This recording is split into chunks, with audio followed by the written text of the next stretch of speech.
estarmos aqui na programação do podcast do Reverendo e nessa feita tendo a honra de receber a doutora Andressa Costa. Doutora Andressa, muito prazer tê-la conosco aqui nessa programação do podcast do Reverendo. Realmente, muito obrigada. Boa noite a todos que estão nos assistindo. Eu que agradeço pelo convite. É sempre uma honra poder compartilhar conhecimento com a comunidade brasileira. Nós agradecemos muito, né, pela sua atenção aí, desde quando eu conversei com a Josi, que ela falou a seu respeito. Eu falei, nossa, eu quero demais ter esse prazer de receber a doutora Andressa para a gente trazer muitos esclarecimentos, né, sobre esse assunto que nós já vamos abordar aqui. Primeiramente, eu fiz essa pergunta em off e vou repeti-la novamente. A doutora Andressa é natural de onde? Vitória, do Espírito Santo. Vitória do Espírito Santo. Vitória mesmo, Grande Vitória? Isso, Grande Vitória, capital. Olha que legal. Nasci, cresci, me formei lá e só depois fui fazer residência médica em São Paulo. Ah, tá. Capixaba da Gema. Capixaba. Eu tenho muitos amigos capixaba, inclusive tem parentes, né, que estão acompanhando o programa aí. Um abraço para todos vocês aí e para nós é uma honra muito grande. Doutora Andressa, quanto tempo aqui nos Estados Unidos? Eu cheguei em junho de 2015, então já completei aí 7 anos aqui nos Estados Unidos. Que bom. Gente, o assunto, como eu divulguei nas redes sociais aí, é acerca de câncer gastrointestinal. A gente sabe, doutora Andressa, que nos últimos tempos tem aumentado muito, né, os casos de muitas doenças aí. Principalmente doenças relacionadas ao intestino, não é isso mesmo? Isso. Que é a sua especialidade. Isso, eu sou patologista, só falar um pouquinho da minha especialidade. Sim, então, eu sou médica, pode ficar à vontade. Sim. Formada na Universidade Federal do Espírito Santo. Depois que eu me formei em medicina, eu tive a oportunidade de trabalhar como clínica geral, em emergência e com atendimento primário a pacientes. Sim. E depois eu me mudei para São Paulo, em 3 anos, eu me formei em 2008, né? Então, antes de completar 4 anos de ter me formado, eu fui para São Paulo para fazer residência médica em anatomia patológica. Então, eu sou patologista, Sim. Que é a médica que dá o laudo dos diagnósticos, faz os diagnósticos. Depois eu vim aqui para os Estados Unidos em 2015, assim que eu terminei a residência, para me especializar em patologia de pele, doenças de pele, na Carolina do Norte, fiquei 2 anos e meio. E por fim, no final de 2017, início de 2018, vim para o Dana-Farber, onde eu estou até hoje, e faço pesquisa com câncer do trato gastrointestinal, principalmente câncer do intestino, câncer coloretal, né, e câncer de pâncreas.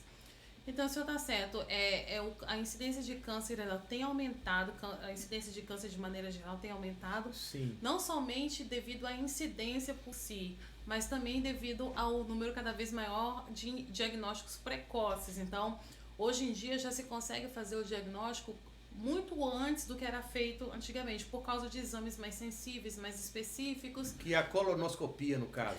No caso específico do câncer do intestino, sim. Sim. Mas de maneira geral, cânceres hoje em dia, eles podem ser diagnosticados mesmo com lesões que a gente chama de lesões precursoras, antes de chegar de fato ao câncer, né? O estágio que a doença se torna maligna. Sim. Então, a maioria dos cânceres, eles se desenvolvem de lesões que são chamadas lesões precursoras, é assim no câncer de mama, é assim no câncer gástrico, no câncer de esôfago, no câncer de intestino mesmo, do cólon. Então, existe todo um screening que é feito e acompanha pessoas de risco já desde muito antes da pessoa desenvolver o câncer. Ou seja, consegue fazer um diagnóstico já com bastante antecedência que traz uma grande probabilidade de cura. Em alguns casos de câncer, sim. Só falando que o câncer do trato gastrointestinal, ele vai desde o câncer de boca até o câncer retal. Então, é o câncer... Câncer de trato gastrointestinal, ele engloba o câncer de boca, então cavidade oral, língua, nasofaringe, engloba o câncer de esôfago, o câncer da junção entre o esôfago e o estômago, o câncer de estômago, o câncer de intestino e câncer de pâncreas e câncer de fígado. Então, todos esses cânceres fazem parte do trato gastrointestinal. Olha só, eu anotei aqui, que é uma pergunta muito frequente, que de cara a pergunta tem que ser essa, não que para esclarecer para as pessoas o que é o câncer do intestino. Isso. O câncer, de uma maneira geral, é uma lesão maligna. Então, os tumores, que são proliferações celulares, eles podem ser benignos. Sim. E podem ser ou podem ser malignos. No caso, quando o tumor é maligno, ele é chamado de câncer.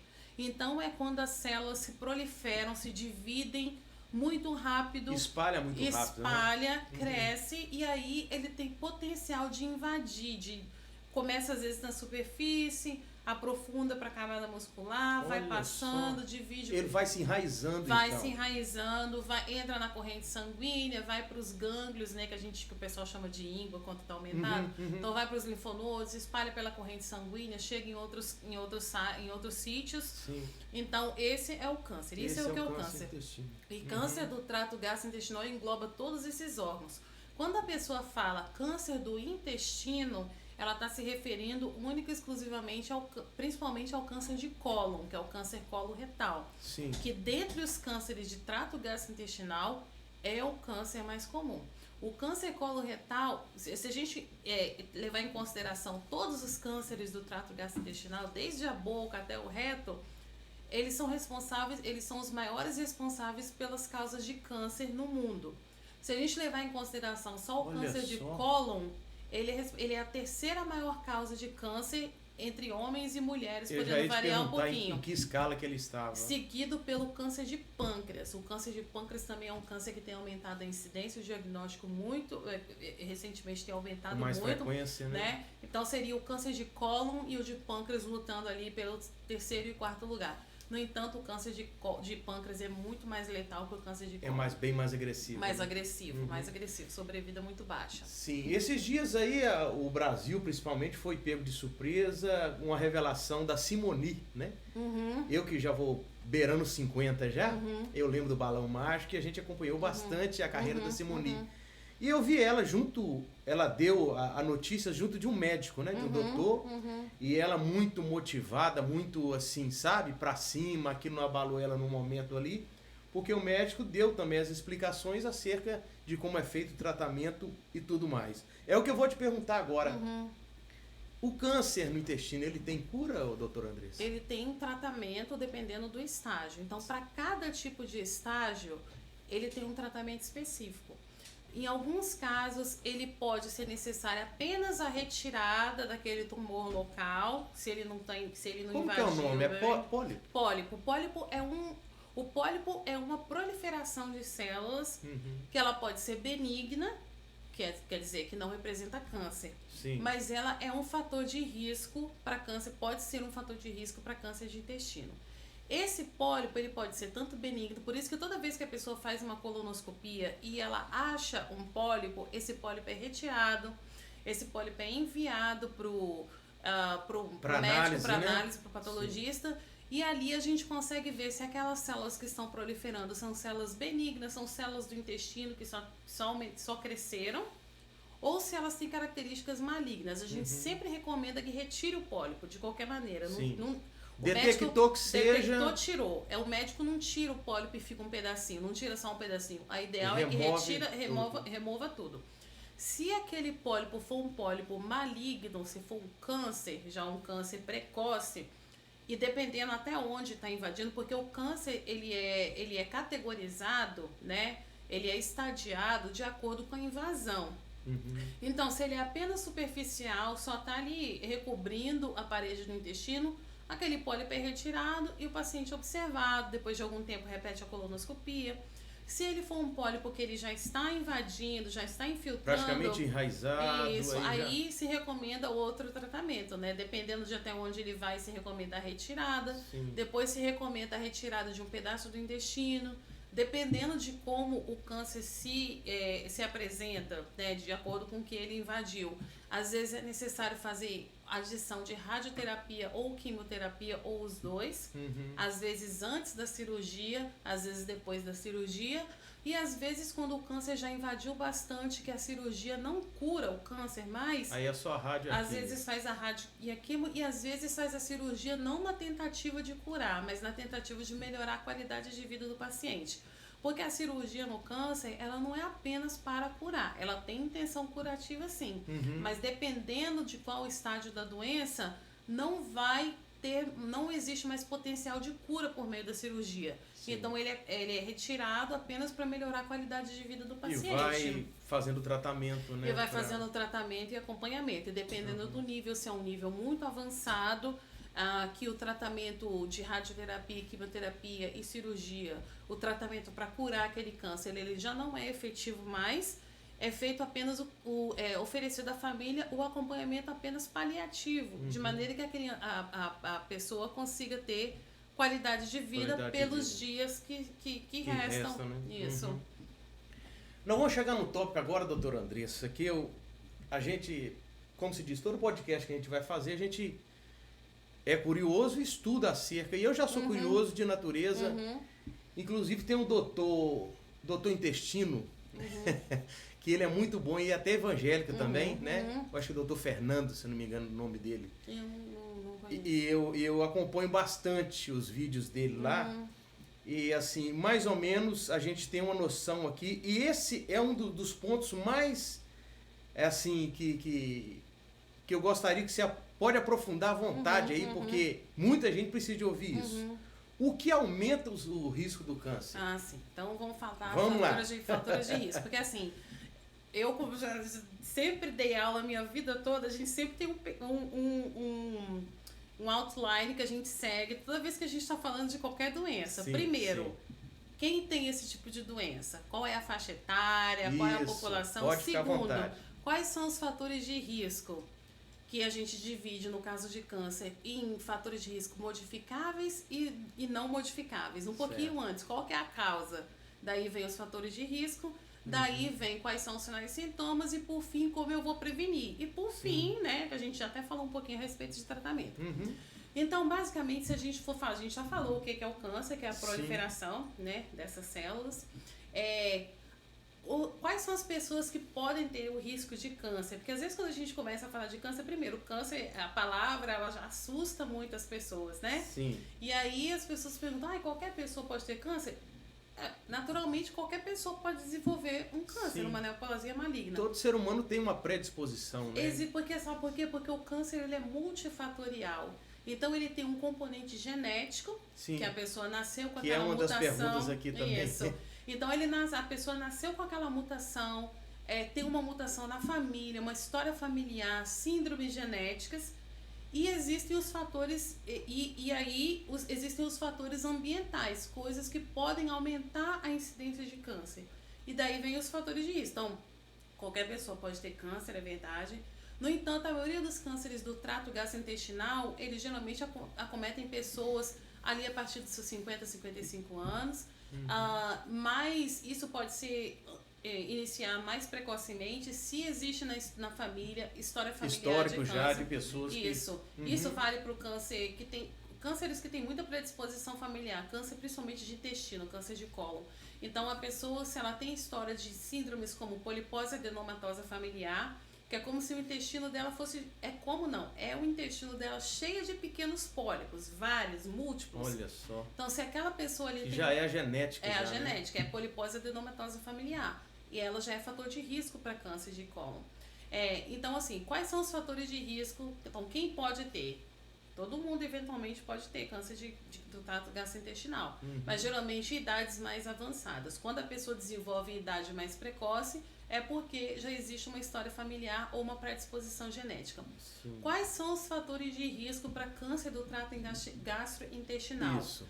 Os fatores que são não modificáveis, quer dizer, a pessoa já nasceu com aquilo ali. Já é genética Síndromes genéticas, independe história familiar. De qualquer coisa. Independe. O ambiente ele pode ajudar a que aquela pessoa se manifeste aquela doença, mas ela já nasceu com aquela mutação. E é por isso que aqui, principalmente nos Estados Unidos e principalmente ali no Dana-Farber, é feito tanto esse screening precoce que eu vou falar a respeito. Sim. Inclusive para pessoas que têm história familiar, no câncer de cólon, o câncer do intestino, esse screening pode ser feito até com 20 anos, entendeu? Olha então só. é um screening que é bem precoce. Então aqui é bem avançado. É bom que já detecta bem antes, detecta e já vai acompanhando. Agora, existem os fatores que esses são não modificáveis, quer dizer, você já nasceu com aquilo ali. Sim. Agora, existem os fatores modificáveis, que são aqueles que você, obviamente, tenta não inserir na sua vida para que seu risco não aumente. Sim. No câncer gastrointestinal, do trato gastrointestinal, os principais fatores de risco para desenvolvimento de câncer são tabagismo e alcoolismo. Se a pessoa tem esses dois juntos, pode aumentar em até 4 vezes a incidência de câncer, principalmente no esôfago. Tá vendo, gente? Ó. Então, o tabagismo, de maneira geral, ele está associado à maior incidência de câncer de boca, língua. Câncer da orofaringe, da língua faríngea, câncer de esôfago, principalmente, câncer coloretal e até câncer de pâncreas. O câncer de fígado, se eu não me engano, a incidência é menor, mas todos esses outros a incidência é maior. No câncer de esôfago, por exemplo, a incidência, o risco aumenta conforme o número de anos que a pessoa fumou. Se a pessoa fuma um pacote de cigarro por dia, durante vários anos, ela vai ter um risco muito maior de desenvolver câncer de esôfago. No câncer de esôfago existem 2 tipos de cânceres principalmente, o carcinoma epidermoide e o adenocarcinoma. A pessoa fumando, ela tem o maior risco, a incidência nos 2. No entanto, se ela parar de fumar, a incidência do câncer epidermoide, ele não diminui, mesmo que ela parou de fumar. Mas mesmo parando de fumar. Já a incidência do adenocarcinoma, se a pessoa parar de fumar, ele diminui, tá? E se você associa os dois, você aumenta muito mais o risco no câncer de esôfago, tá? Então, o tabagismo é um fator de risco muito importante para o desenvolvimento de câncer, associado ao alcoolismo, aumenta mais ainda, e o alcoolismo sendo, dentre eles, um dos principais fatores de risco para câncer no pâncreas e no fígado.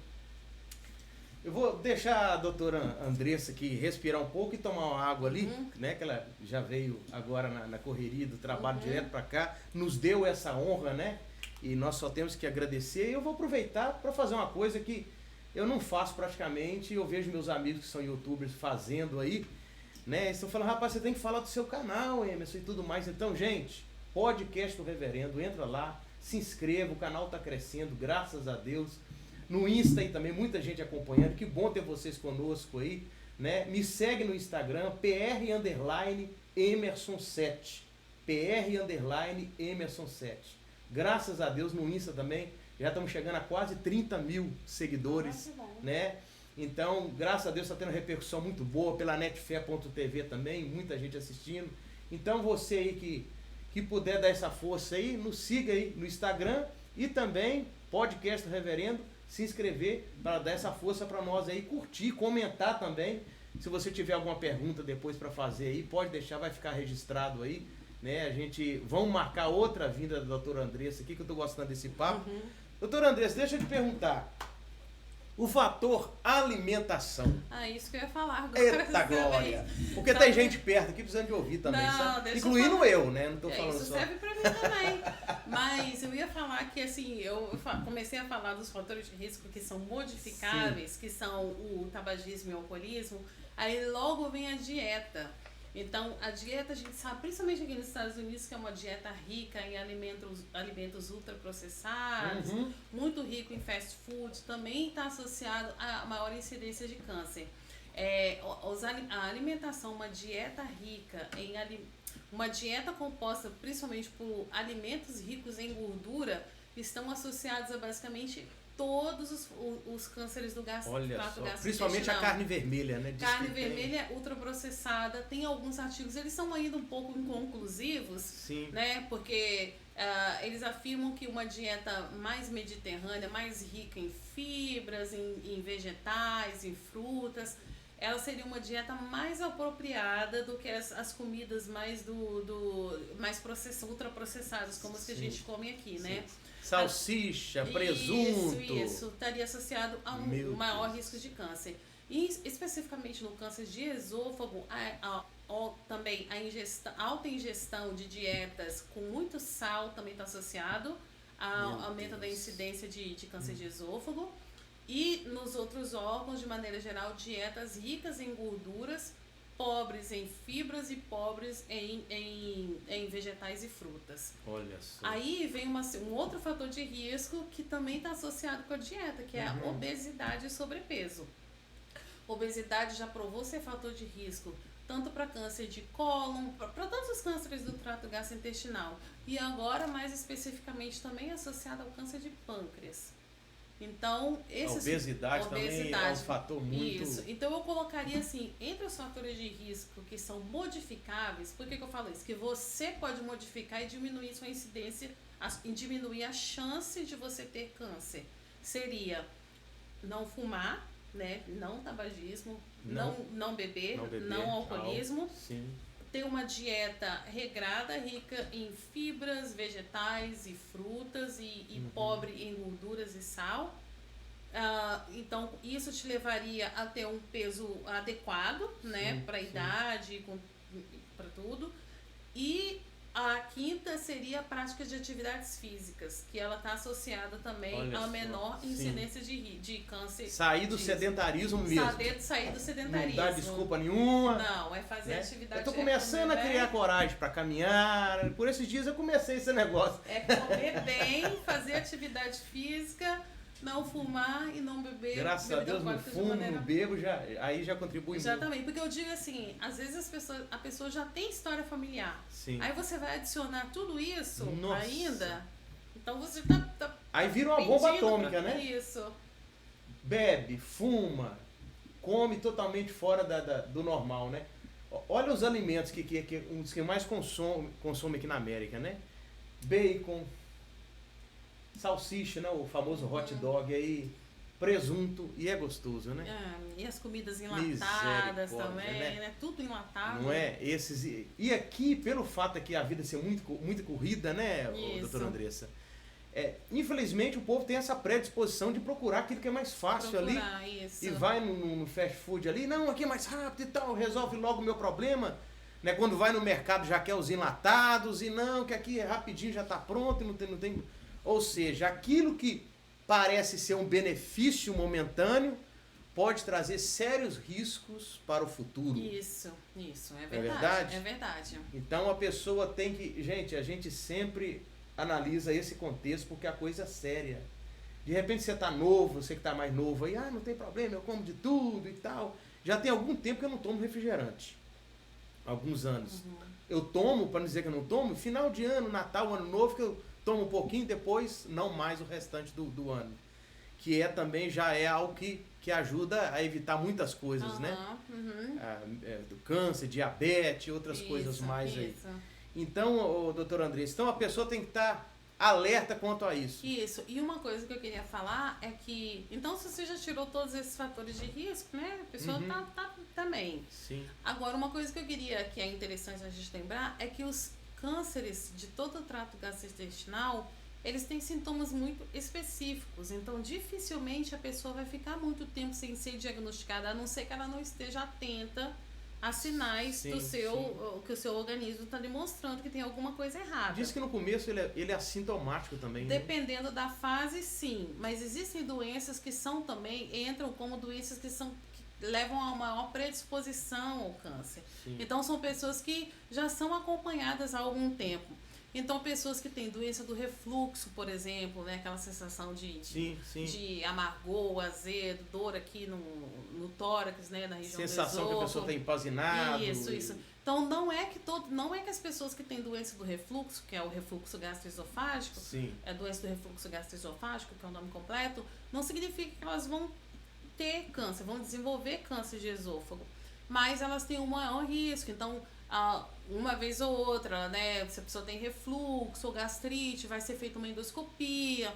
Ali na endoscopia, você observa o aspecto do esôfago, do estômago, e você faz algumas biópsias, porque se na hora da endoscopia é vista uma lesão suspeita, já faz uma biópsia. E se é visto só lesão de gastrite, de esofagite, que são inflamações respectivamente no estômago e no esôfago, a pessoa faz a biópsia acompanhada. Porque essa doença do refluxo, ela pode predispor a uma outra doença chamada de esôfago de Barrett. Olha só. Esse esôfago de Barrett, ele acontece porque fica vindo de uma maneira bem simplista, vem bastante ácido do estômago e vai pro esôfago. Então ele vai modificando o revestimento do esôfago e vai transformando aquele revestimento em outro tipo de célula. A gente chama isso de uma metaplasia. Metaplasia não é câncer ainda. Sim, é só uma modificação da célula para ela se adequar àquele ambiente de maior acidez. Mas que pode, se não tratado, isso, pode se se não transformar tratado, em porque câncer. o que é câncer? É proliferação de célula. Quando o seu organismo está tentando te defender, as células vão acabar proliferando. Quando essa proliferação acontece de forma desenfreada, a gente tem o câncer. Então, é assim, a doença do esôfago, a doença do refluxo gastroesofágico é uma doença benigna, pode predispor uma outra doença chamada esôfago de Barrett ou Barré, e essa sim é uma lesão, né, que pode sim predispor ao câncer de esôfago. Então, pessoas que têm esse tipo de condição, elas já são acompanhadas com mais frequência. Aí a pessoa vai apresentar sintomas comuns de doença do refluxo gastroesofágico, aquela dor, empazinamento e tudo. Quando a pessoa tem gastrite, que aí ela vai lá fazer endoscopia, pesquisa um micro-organismo específico chamado H. pylori, que é um que causa gastrite. H. pylori. H. pylori. Por isso, quando a pessoa faz a endoscopia, as pessoas que já fizeram endoscopia em casa podem ver. Presta Pesquisa atenção aí, de H. pylori. Porque se ele deu positivo, o H. pylori é uma bactéria, Helicobacter pylori. Essa bactéria, ela está associada à presença de gastrite. E essa bactéria também está associada a câncer gástrico. Por isso que toda vez que essa bactéria está presente nessa região, é feito o tratamento dela até ela ser extirpada do estômago. Então, a pessoa também vai sentir só sintomas de gastrite. Então, é isso que eu ia te perguntar. Quais os sintomas? Vai ter aquela dor. Das lesões benignas, como eu falei, são sintomas inespecíficos. No entanto, a partir do momento que a pessoa já tem algum tipo de lesão, essa lesão muito provavelmente ela já tem algum sangramento, porque ela lembra que ela é na superfície, ela não começa de fora para dentro, ela começa de dentro para fora. Então, quando o alimento passar ali e pelo próprio suco gástrico e tudo, ela vai começar a ferir um pouco mais essa lesão, vai começar, essa parede, né, que reveste o órgão, vai começar a se ferir um pouco mais. Então, ela vai começar a ter um pouco de sangramento. E esse sangue se manifesta nas fezes? Nas fezes. Então, assim, o que acontece? Geralmente, o paciente chega com queixa de fraqueza. E uma anemia. E é isso. Aí vai fazer um exame de sangue, vai encontrar uma anemia. Aí, dependendo da faixa etária da pessoa, você vai pensar, uma anemia em mulher é comum, porque ela tem o período menstrual. Uma anemia de determinada faixa etária é comum. Mas anemia em pessoas mais velhas que nunca tiveram anemia é fator de risco, é sinal de alerta, não é fator de risco, é sinal de alerta. E aí a pessoa vai procurar, vai fazer o exame que é chamado sangue oculto nas fezes, para ver se tem algum sangramento, e vai investigar, porque se a pessoa tem sangramento no trato gastrointestinal alto, que é o esôfago, e até aqui o estômago e a primeira porção do intestino, que é o duodeno, esse sangue, ele não vai sair vermelho vivo nas fezes, ele vai ser digerido e ele vai sair escuro. Olha só. Se a pessoa tem um sangramento mais próximo da região do reto, do ânus, esse sangue vai sair vivo. Então, a cor também do sangue das fezes, ele vai direcionar você. De onde está vindo o sangue? Está vindo de cima ou está vindo de baixo? Então, a pessoa vai sentir, de maneira geral, fraqueza, vai ter anemia, pode ter presença de sangue oculto nas fezes ou sangue visível nas fezes. Se a lesão ela tiver, se ela já estiver um pouco mais aumentada, no caso do esôfago, a pessoa vai ter dificuldade de deglutir. Então, inicialmente, ela vai ter dificuldade de deglutir só alimentos sólidos. Aí ele vai falar assim, nossa, doutor, eu não consigo muito bem comer pão, isso me engasga. Mas ela fala assim, e se você tomar líquido? Não, tudo bem, eu consigo ingerir. É um sentimento de empazinamento, no caso? É isso, aqui. Quando a lesão, porque lembra que a lesão vai crescendo e vai diminuindo por onde passa o alimento. Tá. Então, por isso que ela consegue ingerir alimento líquido e pastoso, mas não consegue ingerir alimento sólido, porque fica preso, fica empazinado, sensação de empazinado. E então ela pode ter alteração, dependendo de onde é a lesão, pode ter alteração na deglutição, dependendo se for mais para cima, pode ter alteração até aqui na base da língua, voz. Se a lesão é mais baixa, ela vai se a lesão é mais pro final do intestino, ela vai ter alteração no formato das fezes. Então, ela vai ter umas fezes mais em formato de fita, como se alguma coisa estivesse comprimindo. O único tipo de câncer que geralmente é silencioso e quando você descobre já não há o que fazer praticamente é o câncer de pâncreas. De pâncreas, que é o mais agressivo. Isso, porque o pâncreas ele fica no lugar que a gente chama de retroperitônio, então ele fica lá atrás. Nossa. É diferente de todos esses órgãos que ficam aqui na frente. Porque ele é mais difícil de ter acesso. E ele é mais difícil é um órgão vital, literalmente. Ele é mais difícil de ter acesso e ele não encosta, o alimento não passa por ele. Então, por todo o trato gastrointestinal que eu falei aqui, que tem sintomas, principalmente sintomas relacionados à alimentação, deglutição ou na eliminação de fezes, o câncer de pâncreas não, ele não sangra, então a pessoa não vai ter uma anemia assim importante, Olha não vai só. conseguir ver anemia. Então quando chega a descobrir, o negócio já tá... Aí a pessoa, os sintomas que ele vai apresentar, porque ele vai crescendo e ele não vai comprimindo nada, ele vai crescendo só dentro do pâncreas. Aí a pessoa pode ter alguns sintomas, como sintomas de diabetes, a glicose está aumentada.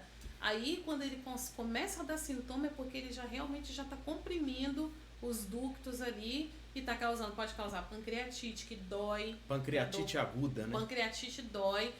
Geralmente a pancreatite aguda, a causa principal não é câncer, é ingestão de bebida alcoólica. Ah, tá. Mas o câncer de pâncreas é um câncer silencioso. O câncer de fígado, por sua vez, ele já começa a dar outros sintomas. A pessoa fica ictérica, né, que fica amarela, fica com anemia. Já manifesta assim. E geralmente, porque o câncer de fígado, ele vem de um fígado que já tem cirrose, então a pessoa também fica com a barriga grande por causa de acúmulo de líquido. Sim. Então, são todos os tipos de câncer que a gente consegue identificar bem. Então, se você me perguntar para qualquer tipo, se você me perguntar quais são os sintomas de câncer de esôfago, de câncer de boca, todos que o senhor me perguntasse, eu conseguiria falar sintomas que são bem visíveis. Só o de pâncreas, que quando aparece já não tem muito o que se fazer. A sobrevida em 5 anos é 9% só. Olha só. Eu lembro quando o Marcelo Rezende, né, descobriu que estava com câncer de pâncreas. Sim. E a gente via, assim, dava para se perceber que ele foi emagrecendo bastante. Isso. Né? E rapidinho, né? Ele morreu muito rápido. Isso. O câncer de pâncreas é aquele paciente que você olha e você vê doente. É diferente dos outros tipos de câncer no trato gastrointestinal. Já é percebível com mais facilidade. Você já consegue perceber bem. Ô, gente, você que está assistindo aí, não tem necessidade de você entrar em pânico, né? Não sei o quê e tal. Porque tudo vai cair no que eu vou perguntar para a doutora Andressa aqui, né? Ela está dando a explicativa muito bem, né? De uma forma maravilhosa, que se você tiver cuidado e você começar a se prevenir, você pode vencer os obstáculos da vida. Isso em toda questão, não é só em questão de doença, né? Que a gente está falando aqui. Tudo aquilo que você... O nosso pastor, ele tem uma frase muito legal, que ele diz que a frase é do apóstolo Joel, né? Joel Pereira. Quem antecipa, governa. Verdade. E isso serve para todos os aspectos de nossa vida. Infelizmente, principalmente a gente que é brasileiro, né? Principalmente o homem em si. Isso. E só procura o hospital quando o negócio está no extremo. E não pode ser assim, gente. Vamos nos cuidar, porque a coisa não é brincadeira. Eu vou perguntar para ela aqui como prevenir a doença. Isso, então assim, além de tirar todos esses fatores de risco, né? Que seria a maior forma de prevenção. Não fumar, não ingerir bebida alcoólica, comer uma alimentação saudável, fazer exercício físico, manter o peso adequado. Aí o próximo passo seria fazer o screening, que é recomendado pela Organização Mundial de Saúde. Esse screening ele pode ser um pouco diferente variando de país para país, onde aqueles tipos de cânceres são mais incidentes. Por exemplo, no Japão e na Coreia, que tem a maior incidência de câncer de estômago e de esôfago, eles recomendam que depois dos 45 anos, todo mundo faça endoscopia. Sim. No entanto, isso não é válido aqui para os Estados Unidos e nem para o Brasil, que esse tipo de câncer é um câncer comum, mas ele não é tão comum quanto nesses países. Então, de maneira geral, qual que é a recomendação? Acompanhamento médico, se a pessoa não tem história de familiar, tá? Acompanhamento médico, né, Sim. regular, né, aqui a gente faz uma vez ao ano a visita anual ao Primary Care, acompanha se tiver algum sintoma específico, eles vão investigar. Se não, no caso de colonoscopia para pessoa fazer preventiva, é a partir dos 45 anos aqui nos Estados Unidos. Então é recomendado que a pessoa faça dos 45 anos fazer endoscopia preventiva. Endoscopia não, colonoscopia preventiva. O pessoal pergunta, colonoscopia dói? Não, porque a pessoa uma um pessoa exame, tem um sedativo para fazer. Ele tem um sedativo, mas é um exame que é chato, porque o preparo é chato. Nossa. Porque a pessoa precisa limpar todo o intestino, porque senão quando o médico alocar o colonoscópio, que nada mais é do que um tubo flexível com uma câmera na ponta, quando ele alocar o colonoscópio, o instrumento, dentro do intestino, ele não vai conseguir visualizar. Então, se a pessoa não faz, ela fala, não vou tomar esse monte de remédio não, porque a pessoa às vezes passa a noite no banheiro, né, tem um quadro de diarreia. Literalmente fazer uma limpeza mesmo. Uma limpeza. Aí a pessoa às vezes fala, eu não vou fazer esse preparo correto não. Aí não adianta fazer o exame, porque você vai fazer o exame, o médico não vai conseguir visualizar e vai escrever preparo feito de maneira incorreta. Sugiro repetir o exame. Então é melhor que você faça o preparo correto de uma vez, que aí você faz de uma vez. Então, resumindo, a gente não faz endoscopia preventiva. Sim. Só pessoas que têm história familiar e fator de risco, síndrome genética de risco. A gente não sai por aí também fazendo tomografia ou ressonância do corpo inteiro, ou PET scan do corpo inteiro, porque a gente tem que lembrar que todos esses exames, eles têm um benefício, mas eles também têm risco.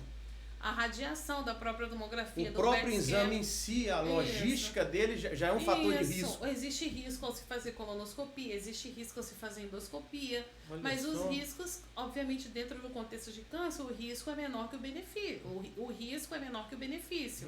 Por isso que a gente recomenda. Sim. Mas por isso eu quero dizer que para as pessoas, né, eu falei muita coisa aqui, mas não significa que você tem que sair daqui, nossa, eu vou começar a fazer endoscopia todo ano, vou começar a fazer colonoscopia todo ano, porque não é assim. Então, a partir dos 45 anos, eles recomendam que você faça a colonoscopia, e vindo normal, repetir a cada 3 anos. Menores de 45 anos, só se houver uma história familiar, síndrome genética na família. Sim. E a endoscopia, ela é feita mediante a presença de sintomas, sempre com a pesquisa de Helicobacter pylori, que é essa bactéria, né? Para ver se vai ser necessário tratar, porque ela pode ser um potencial fator de risco também.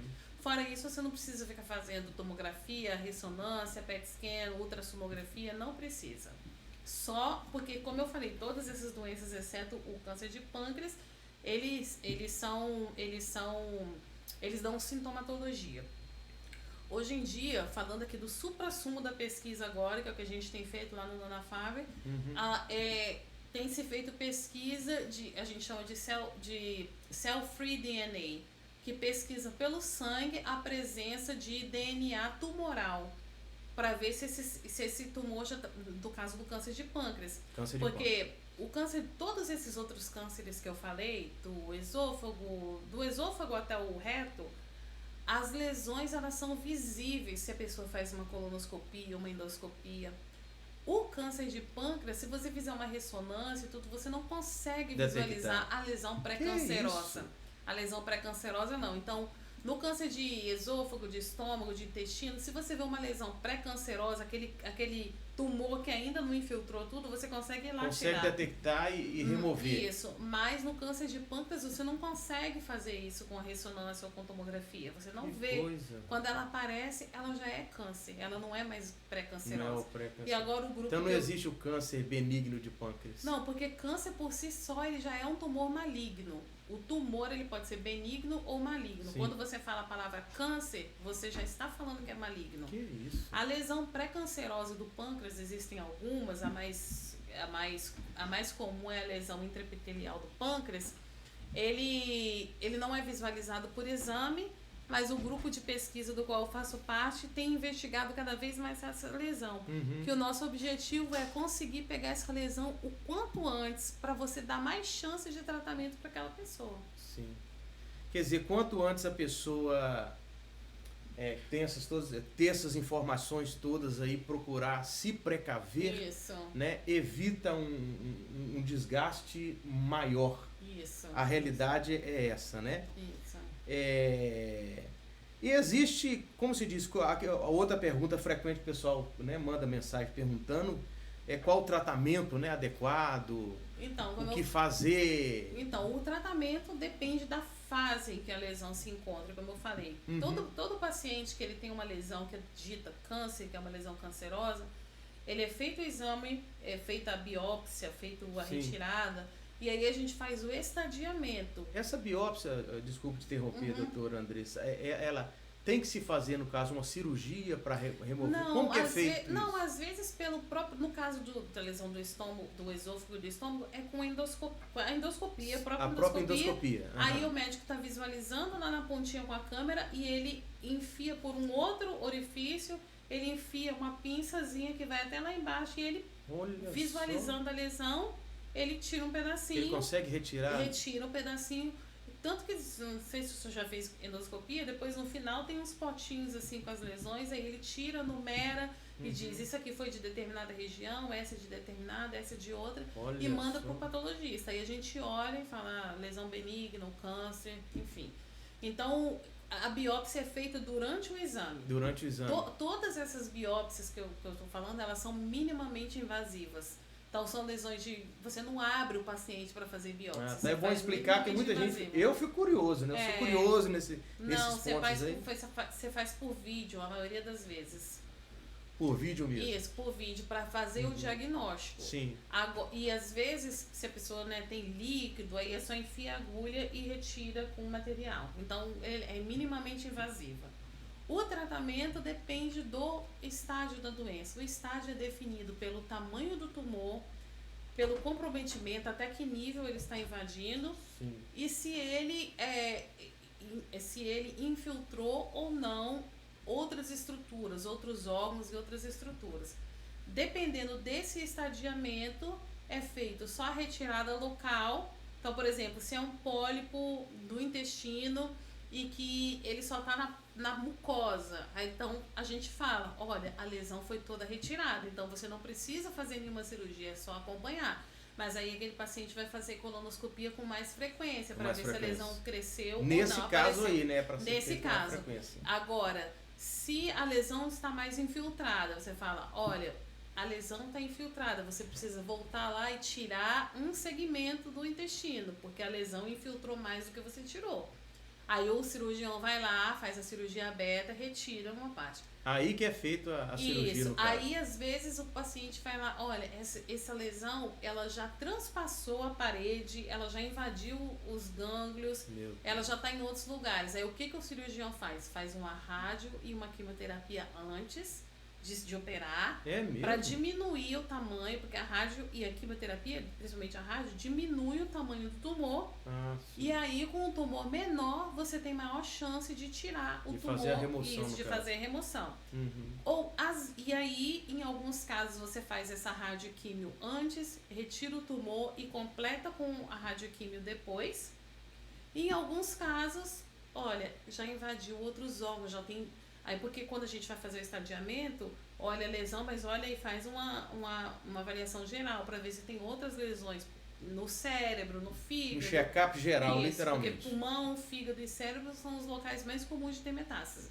Então, se você achou lesões em outros locais, aí você fala assim, realmente esse paciente não tem chance se você fizer cirurgia. Então, você vai tratar só com quimiorradioterapia. Ou vai fazer só paliativo, como eu falei, só para diminuir, só para melhorar a qualidade de vida. Aí tira uma alça do intestino, faz a colostomia. Então, são várias situações. Então, basicamente, o tratamento depende do estágio da doença. Quando a pessoa chega a fazer aquele procedimento, que você acabou de falar, é colostomia, né? Isso, que a pessoa tem que usar a bolsa. Isso aí, no caso, já detectou um câncer ou não? A colostomia, ela Como pode se acha alternativa para isso? A colostomia, ela é na verdade, ela é um procedimento que ela é feito em pacientes que têm câncer e em pacientes que não têm câncer. Por exemplo, tá. Não é só quem tem câncer. Não é só quem tem câncer. Por exemplo, a pessoa foi acometida por uma perfuração por arma de fogo, né? Recebeu um tiro na barriga. Sim. Aí aquela alça intestinal... Ou uma facada, uma lesão. Bolsonaro, isso, uma lesão. Aí você vai lá, tira aquela parte que está doente, né? Que foi afetada. E você reconstitui o trânsito, coloca a bolsinha de colostomia até que aquela inflamação passe aqui e tudo. E depois que já está sem quadro de inflamação, aí você vai lá, depois de um tempo, pode reconstituir o trânsito intestinal. Aí você vai juntar aquela alcinha que estava aqui com a que ficou lá atrás e vai reconstituir o trânsito intestinal. Sim. Então a colostomia ela não é só para quem tem câncer. Ela é por várias... Para alguém que teve lesão, nesse sentido, você está falando isso, qualquer lesão. Tiro, pode ser uma pessoa que tem uma doença inflamatória intestinal, tipo doença de Crohn, ou qualquer doença inflamatória intestinal. E aí, às vezes, aquele intestino está doente, a gente precisa retirar. Então, você faz a retirada, faz a colostomia e depois você volta. Ah, tá. Perguntando porque a minha avó, ela fez esse procedimento, né? Ela faleceu com 80, eu acho que a avó faleceu com 86 ou 87 anos, não sei. E ela ficou muitos anos. E não era a questão do câncer, né? Era só algo que tinha lá, que eu ainda não sei com precisão o que aconteceu, depois eu vou perguntar pro meu pai. Mas não era câncer, era outros fatores aí. Marcelinho, como estamos aí? O time? Tá com sono, né? Levantou cedo pra escola hoje. É isso aí. Dona Pâmela está sendo requisitada aqui, minha filha. Ela não quer aparecer para as câmeras, mas porque no Instagram ali tem que terminar antes, né? Que tem o tempo determinado ali. Eu acho que deu 1 hora, já tem que... Então, requisitando a Pâmela aqui para... Eu não sei onde desliga ali. Eu só queria então deixar o... Não, com certeza. Nós só vamos despedir no Instagram, mas aqui na NECFé nós vamos... Então, só para o pessoal do Instagram, para finalizar, para que vocês não fiquem com a ideia de que... nossa, eu tenho câncer, vou morrer de câncer porque eu tenho gente, presta bastante atenção, você que está no Insta aí. Eu falei a respeito de fatores de risco para câncer gastrointestinal, que são modificáveis, que eu quero ressaltar de novo. Tabagismo, alcoolismo, a dieta rica em gordura, pobre em vegetais e fibras e frutas, obesidade e falta de atividade física. Então, se você se encaixa em uma dessas 5 categorias, então eu oriento que você reveja isso e comece a ter esse estilo de vida mais saudável para que você diminua as chances de ter câncer. Junto a isso, acompanhamento médico com frequência, isso não necessariamente significa que você tenha que fazer exames invasivos com frequência. Porque tem gente que fica procurando doença também, né? É só você estar atento ao seu corpo, fazer o acompanhamento, o exame físico, o exame médico uma vez ao ano. Se cuidar ao máximo. E em caso de apresentar qualquer um desses sintomas que eu falei, também solicitar uma avaliação médica, porque aí ele vai poder te orientar melhor de acordo com o seu quadro. E queria finalizar com isso. Lembrar que as chances de ter câncer são grandes, mas as chances de não ter câncer são maiores. Então, verdade. Então você não precisa ficar com a pulga atrás da orelha. Não precisa ficar, gente, temeroso, que tem gente que fica aí, né, entra em pânico e não tem necessidade disso. E tudo isso que eu falei são fatores para você diminuir o risco, mas às vezes você vai fazer tudo isso e eventualmente a pessoa pode desenvolver um câncer. Não é? Mas a gente está trabalhando aqui com diminuição de fatores de risco. Com certeza. É por isso que nós convidamos a doutora Andressa para estar aqui, justamente para trazer para vocês esclarecimentos, né? Para esclarecer as dúvidas, que muita gente fica preocupado, não sabe como se tratar, não sabe como se prevenir, não é? Então é bom as pessoas ficarem atentas, e a gente louva a Deus hoje pelo fato das redes sociais, né, ter muitas informações também, então isso ajuda muito, que antigamente não tinha esse acesso que a gente tem hoje, né? É verdade. Então ficava muito mais até o avanço, né? Na detecção precoce, aí, que você explicou aí. Então hoje a gente tem que agradecer muito a Deus que hoje tem grandes possibilidades de você se tratar, né, antes que a coisa se agrave. Então não precisa colocar a pulga atrás da orelha, como diz o outro. Deus tem cuidado de você e vai continuar te abençoando, te guardando, te protegendo, né? A Bíblia fala que o nosso corpo, doutora Andressa, é o templo do Espírito Santo, né? Então nós temos que cuidar bem desse tempo. Tem gente que relaxa no aspecto geral, né? Na alimentação, não dorme na hora certa. Tudo isso contribui, né? Para a qualidade de vida. Você saber despertar para as coisas da vida, para você não entrar por um caminho ruim aí que vai prejudicar você depois. Né? E você vai saber desligar depois? Eu isso, Marcelinho. Eu acho que dá tempo da gente finalizar aqui primeiro para depois vir para cá. Doutora Andressa, muito obrigado pela sua presença aqui. Eu agradeço. É sempre bom falar sobre medicina de maneira em geral, principalmente um assunto que eu convivo diariamente. Nós te agradecemos de coração. Eu sempre gosto de passar esse tipo de informação. Como o senhor falou, a internet está aí, tem muita informação, mas tem muita informação errada também na internet. Tem também, né? Então, eu sinto que é a minha obrigação, meu dever como médica, passar a informação correta, baseada em ciência, ciência e você séria. Estudou para isso, então você sabe os caminhos. E a gente, meu dia a dia é ciência, né? Porque agora eu trabalho como cientista, então meu dia a dia é realmente ler artigos e fazer pesquisa, e a gente sabe que existem, infelizmente, artigos de má qualidade e médicos com uma formação às vezes um pouco duvidosa, que não passam informação de qualidade.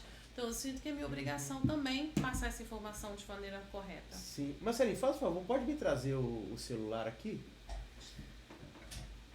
Aliás, leva pra Pâmela lá que é melhor, não gosta de aparecer. Você não, contudo, você já trabalha aqui. Deixa eu só despedir do pessoal aqui rapidinho, né? Junto com a doutora Andressa aqui, pessoal do Insta, porque aqui tem um tempo, né? Ô, gente, muito obrigado pela presença de vocês, tá? Deus abençoe. Muito obrigado a todos que entraram aqui, participaram dessa live maravilhosa. Que Deus continue abençoando você e sua casa, tá bom? Um abraço. Essa é a Pâmela, que não gosta de aparecer. Agora apareceu na netfé.tv, né, Pâmela? Aqui na Netfé não tem que preocupar muito assim, com o tempo, não. É só uma curiosidade aqui. Sim. Uma coisa que a gente repara aqui nos Estados Unidos que é diferente. Tipo assim, o médico quando vai dar o diagnóstico, né? Os médicos aqui não dá rodeio, né, doutora? Não dá não. Não tem rodeio não. No Brasil, o camarada ainda dá aquela... Eu vou falar a verdade pra você. Eu acho que... eu gosto... Eu não acho que você tem que... Eu acho que ser direto é sempre a melhor opção. Sim. Mas eu acho que ter um pouco de empatia também ajuda. Eu acho que, por exemplo, no Brasil, às vezes o médico, por exemplo, não quer preocupar a família, preocupar os pais, por exemplo, quando está avaliando uma criança.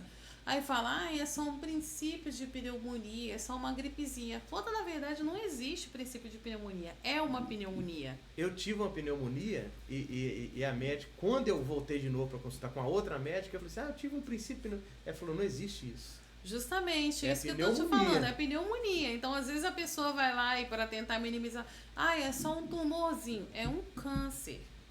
Então, assim, o ideal, eu acho que quanto mais direto você for, melhor. Agora, existem maneiras de você ser direto, né? Você pode... É nesse requisito que eu tô tentando. Diz que os médicos justamente, aqui... é porque eles são mais imparciais. A pessoa vai lá e fala, você tem isso e pronto. Tô falando que tem um amigo nosso lá de Minas Gerais, Ipatinga, eu sou de Ipatinga. Ele foi acometido por um câncer, né? Muito, muito grave. E o irmão dele mora aqui, que é amigo da gente também, aqui na região de Boston, até pastor. E ele veio para fazer, né? Para tirar algumas dúvidas com os médicos aqui. E aí esse pastor amigo meu aqui que foi levar esse irmão doente, aí o médico chamou ele, né? Não chamou o moço, não fez os exames lá, e chamou ele e falou assim, seu irmão tem tantos dias de vida. Ele desmaiou no consultório na hora. Então aqui já é direto, né? Apesar que no Brasil também, hoje já não tem mais esse rodeio todo. Porque eu acho que você tem que dizer pro paciente de verdade, né? Olha, eu mesmo já, como eu falei pra você, eu já trabalhei também com cuidados paliativos, né? Quando a família, ela já sabe que a pessoa já está fora de possibilidade terapêutica, é o que a gente chama FPT, fora de possibilidade terapêutica. E a gente está fornecendo só o conforto. Então, você tem que já me chamaram para avaliar a paciente e falaram, olha, pode trazer a família, porque essa paciente já provavelmente vai evoluir para óbito já em algumas horas. Então você tem que ter seriedade e você tem que falar de maneira direta. E pra família isso aí, né? Pra que você família, falar tanto pra tempo família. de vida, eu acho que ninguém família. fala isso com Não, paciente, você não né? fala tanto tempo de vida, não. Você fala, ó, a evolução Não, é porque essa. a pessoa entra em colapso e morre Não, até porque você não tem muito como prever, né? Vai ter 2 horas de vida. Você Mas pode imaginar, noção. Assim, Você olha para um paciente, provavelmente depois de você atender tantos anos o paciente, você olha para um paciente quando ele chega e fala, esse paciente aqui vai evoluir mal, vai para óbito. Só na conversa ali de Só você na conversa, já tem noção. Já tem noção. Você olha porque o exame físico ele começa assim que o paciente chega, né?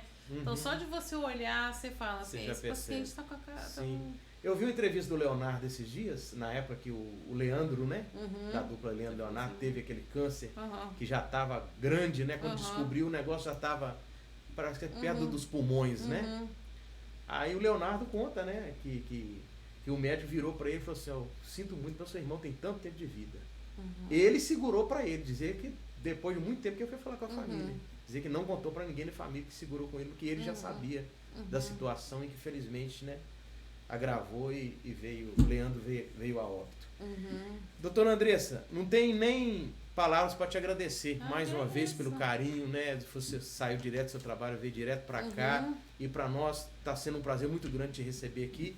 E antes de finalizar o ano, eu quero marcar uma outra, se possível for. Com certeza. Que eu sei que você também tem conhecimento vasto em outras áreas aí, na área do autismo, outras coisas mais.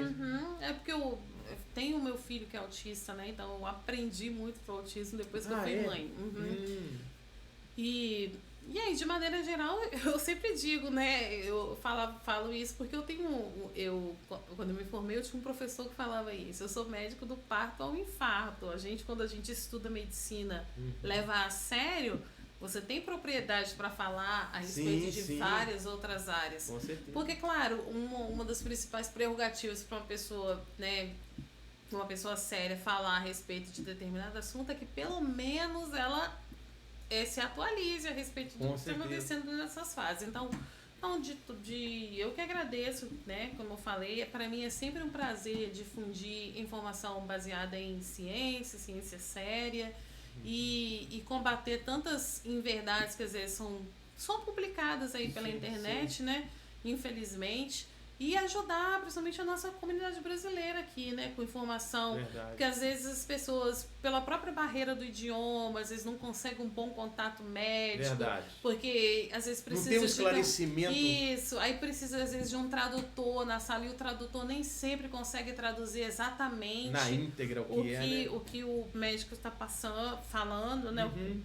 Quadro clínico. Sim. Então, eu acho que é o meu compromisso também, como brasileira, como médica, em difundir informação de qualidade na nossa comunidade. E nós só temos que agradecer você pela Netfé aí que acompanhou a doutora Andressa, né? A gente está muito feliz em recebê-la aqui.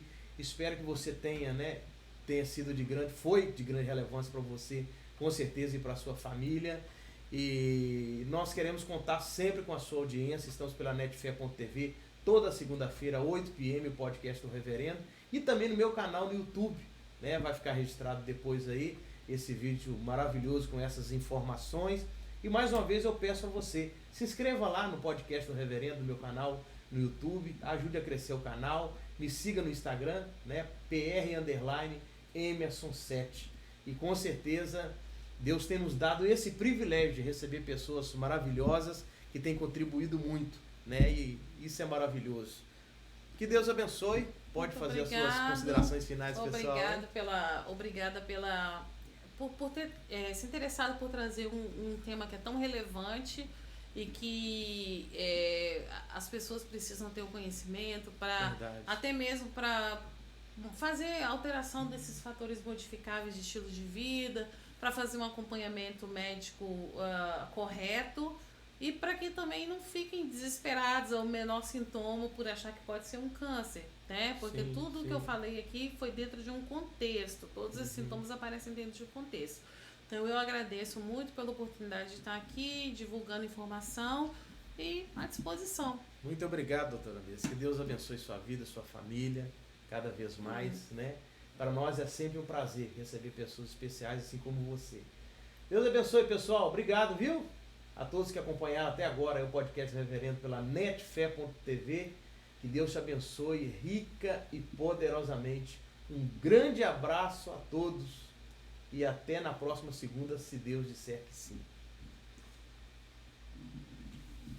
Maravilha!